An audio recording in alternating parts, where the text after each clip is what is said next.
Alright, so here we have this new Trane XR that I filmed recently running in cool mode right now. It's at night. I'll make a daytime videos later.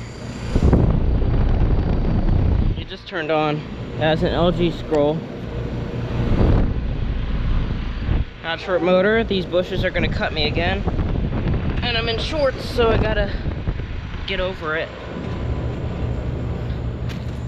I put my entire leg over the unit. So it's from 2024 and it's a 2.5 ton. Oh, that's not really that. I mean, it probably just turned on, so it's not that cold. It's a reversing valve. I just got ice cream in it there, so it's melting. This is a new carrier that I filmed last year. And yeah, there's, ow. See, that's why I put my leg over the entire unit. Like that.